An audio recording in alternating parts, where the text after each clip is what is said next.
மாவட்ட ஆட்சியர் அலுவலகத்தில் மாவட்ட வளர்ச்சி ஒருங்கிணைப்பு மற்றும் கண்காணிப்பு குழுவான திசா குழு கூட்டம் கண்காணிப்பு குழு தலைவரும் திண்டுக்கல் நாடாளுமன்ற உறுப்பினருமான சச்சிதானந்தம் தலைமையில் நடைபெற்றது. இக்கூட்டத்தில் மத்திய அரசின் பல்வேறு திட்டப்பணிகள் குறித்து விரிவான ஆய்வுகள் மேற்கொள்ளப்பட்டது. மாவட்ட ஆட்சித்தலைவர் சரவணன், கரூர் நாடாளுமன்ற உறுப்பினர் ஜோதிமணி மற்றும் வேடசந்தூர் சட்டமன்ற உறுப்பினர் காந்திராஜன் ஆகியோர் முன்னிலையில் ஆய்வுக் கூட்டமானது நடைபெற்றது. இக்கூட்டத்தில் 2023 முதல் 2026 வரையிலான நிதியாண்டுகளில் செயல்படுத்தப்பட்ட திட்டங்களின் தற்போதைய நிலை குறித்தும் விவாதிக்கப்பட்டது. குறிப்பாக ஜல்ஜீவன் மிஷன், மகாத்மா காந்தி தேசிய ஊரக வேலைவாய்ப்பு திட்டம், பிரதம மந்திரி பயிர் காப்பீடு திட்டம் மற்றும் அனைவருக்கும் வீடு வழங்கும் திட்டம் உள்ளிட்ட 40க்கும் மேற்பட்ட மத்திய அரசு திட்டங்களின் செயல்பாடுகள் குறித்து ஆய்வுகள் மேற்கொள்ளப்பட்டது. கூட்டத்தில் பேசிய நாடாளுமன்ற உறுப்பினர் சச்சிதானந்தம், மத்திய அரசின் திட்டங்களின் நோக்கம் சிதையாமல் கடைக்கோடி மக்களுக்கும் சென்றடைவதை உறுதி செய்வதே இந்த திசா குழுவின் முக்கிய பணி என்றும், திட்டப்பணிகளை செயல்படுத்துவதில் உள்ள சிக்கல்களை உடனுக்குடன் களைந்து தரமான முறையில் குறித்த காலத்திற்குள் பணிகளை முடிக்க அதிகாரிகளுக்கு அறிவுறுத்தப்பட்டுள்ளதாகவும் தெரிவித்தார். ஆத்தூர் சட்டமன்ற தொகுதிக்குட்பட்ட அனுமந்தராயங்கோட்டை, கரிசல்பட்டி, பண்ணப்பட்டி, அம்மாப்பட்டி ஆகிய ஊராட்சிகள் மற்றும் கன்னிவாடி, ஸ்ரீராமுரம் பேரூராட்சிகளில் சுமார் 2,28,00,000 மதிப்பீட்டிலான முடிவுற்ற திட்டப்பணிகளை பொதுமக்கள் பயன்பாட்டிற்காக ஊரக வளர்ச்சித்துறை அமைச்சர் ஐ. பெரியசாமி திறந்து வைத்தார். தொடர்ந்து புலிராஜகாப்பட்டி ஊராட்சியில் சுமார் 13 பயனாளிகளுக்கு இலவச வீட்டுமனை பட்டாக்களையும் வழங்கினார்.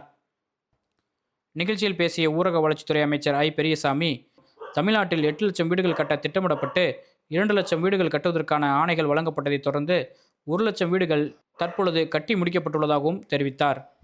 ஒட்டஞ்சத்திரம் மற்றும் தொப்பம்பட்டி ஊராட்சி ஒன்றிய பகுதிகளில் பல்வேறு அரசு விழாக்கள் நடைபெற்றன.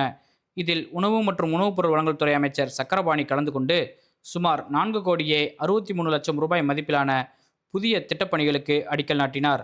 தொடர்ந்து 5 கோடி ரூபாய் மதிப்பீட்டில் கட்டி முடிக்கப்பட்ட நவீன கூட்டுறவு வங்கி கட்டிடங்களையும் பொதுமக்கள் பயன்பாட்டிற்காக திறந்து வைத்து, ஒட்டஞ்சத்திரம் நகராட்சியில் மாநில நெடுஞ்சாலைத்துறையின் சார்பில் சுமார் 14 கோடி ரூபாய் மதிப்பில் கட்டப்பட்டுள்ள நடை மேம்பாலத்தையும், நவீன படிக்கட்டுகள் மற்றும் தானியங்கி நகரும் படிக்கட்டுகளையும் அமைச்சர் திறந்து வைத்தார்.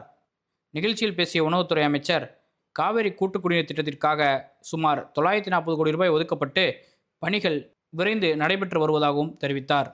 கொடைக்கானல் மலைப்பகுதியில் முக்கிய தொழிலாக விவசாயமானது செய்யப்பட்டு வருகின்றது. இங்கு உருளைக்கிழங்கு, காலிஃப்ளவர், கேரட், பீன்ஸ், பீட்ரூட் உள்ளிட்ட மலை காய்கறிகள் அதிக அளவில் பயிரிடப்பட்டு வருகிறது. இந்நிலையில் செம்பகனூர் பகுதியில் வசிக்கும் பிரபு என்ற விவசாயி புதிய முயற்சியாக வெளிநாட்டிலிருந்து பல வண்ணங்களில் விளையும் காலிஃப்ளவர் விதைகளை வாங்கி சுமார் 5 சென்ட் பரப்பளவில் ஊதா, ஆரஞ்சு, மஞ்சள் உள்ளிட்ட வண்ணங்களில் காலிஃப்ளவர் விதைகளை விதைத்து தற்போது அது நல்ல விளைச்சலும் கண்டுள்ளது. காலிஃப்ளவர் ஆனது மொத்த விலைக்கு 1 கிலோ 200 ரூபாய் முதலும், பொதுமக்களுக்கும் சுற்றுலா பயணிகளுக்கும் 1 கிலோ காலிஃப்ளவர் 300 ரூபாய் முதல் 400 ரூபாய் வரையும் விற்பனை செய்வதாகவும், இந்த வண்ணங்களில் விவசாயம் செய்யும் காலிஃப்ளவர் நல்ல லாபம் கிடைப்பதாகவும் விவசாயி தெரிவித்துள்ளார். வெள்ளை நிற காலிஃப்ளவரை விட அதிக சுவை மிகுந்து இருப்பதாகவும் மகிழ்ச்சியுடன் விவசாயி தெரிவித்தார்.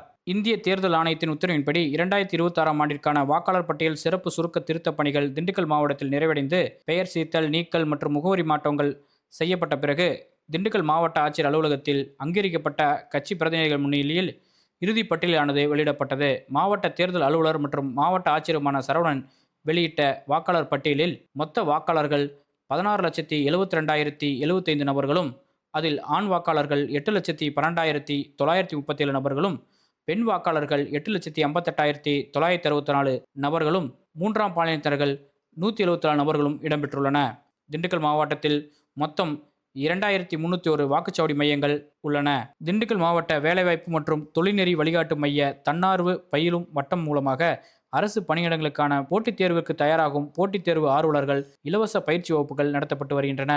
தற்பொழுது RRB குரூப் டி தேர்விற்கு இலவச பயிற்சி வகுப்புகள் கடந்த 26ஆம் தேதி முதல் துவங்கப்பட்டு நடைபெற்று வருகிறது. மேலும் மாதிரி தேர்வுகளும் இலவசமாக நடத்தப்பட உள்ளன. எனவே போட்டித் தேர்வுக்கு தயாராகும் போட்டித் தேர்வு ஆர்வலர்கள் இந்த அரிய வாய்ப்பினை பயன்படுத்திக் கொள்ளுமாறும், அவ்வாறு விருப்பமுள்ளவர்கள் அலுவலகத்தை நேரடியாக தொடர்பு கொண்டு தங்களது விவரங்களை பதிவு செய்து இலவச பயிற்சி வகுப்பில் பங்கு பெறலாம் எனவும், மேலும் தகவலுக்கு 94 99 05 59 24 என்ற தொலைபேசி எண்ணில் தொடர்பு கொண்டு விவரங்களை அறிந்து கொள்ளலாம் எனவும் மாவட்ட ஆட்சித்தலைவர் சரவணன் தெரிவித்துள்ளார்.